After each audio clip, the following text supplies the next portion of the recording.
هدفهات رو جار نزن. با این کار جلوی محقق شدنشون رو میگیری.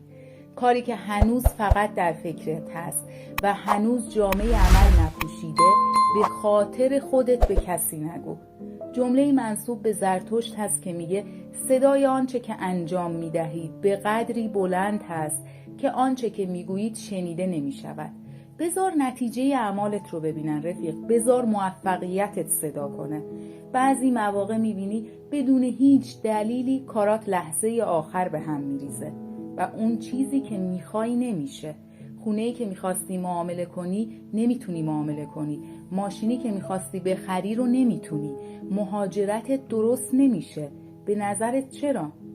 این موضوع بر طبق تحقیقی که توسط دانشمندان صورت گرفته ثابت شده که با گفتن هدفات جلوی محقق شدنشون رو میگیریش.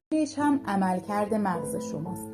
وقتی از اهدافت صحبت میکنی ناخودآگاه شما تصور میکنه این موفقیت رخ داده و در واقع به جای اینکه اضطراب پیش از پیروزی به شما دست بده، شور و شعف بعد از موفقیت به شما دست میده. همونطور که میدونید انگیزه از همان اضطراب اولیه ایجاد میشه، نه آرامش پس از موفقیت. و شکست زمانی رخ میده و دردش خیلی بیشتر میشه که ما موفقیتمون رو پیشخور کرده باشیم. یعنی چی؟ یعنی قبلش تصویر بردمون رو به دیگران یا خودمون پیشفروش کرده باشیم و در طی مسیر توی ذهنمون جشن پیروزی گرفته باشیم. وقتی از هدفات برای بقیه میگی، آدمای روبروت به دو دسته تقسیم میشن. کسانی که ممکنه تحقیرت کنن، یعنی در مدار و همفرکانس شما نیستن و تحقق هدف شما رو غیر ممکن میدونن. این موضوع باعث سرخوردگی شما میشه. خیلی برای تایید شدن میخوان به هدف برسن و وقتی میبینن هدفشون نظر کسی رو جلب نمیکنه، حس حقارت میکنن و از دنبال کردن هدفشون دست بر میدارن. قسمت بعد ماجرا اینه که یه شخص که به هدفت رو بهش میگی شما رو تشویق کنه.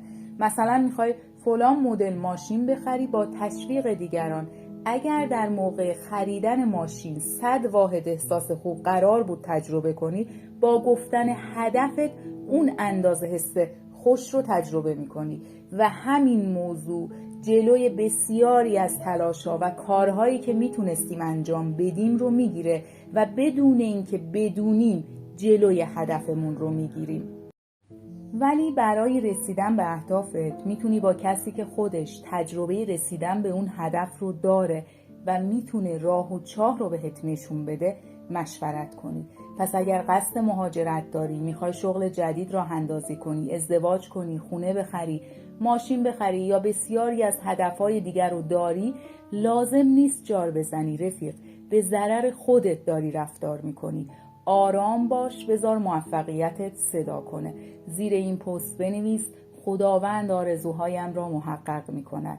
اگر خودت از این پست استفاده کردی، شاید خیلی از این موضوع خبر نداشته باشن. حتما برای حداقل 10 نفر از دوستانت ارسال کن. دوری هستم با آرزوی بهترین احساسات برای شما عزیزانم.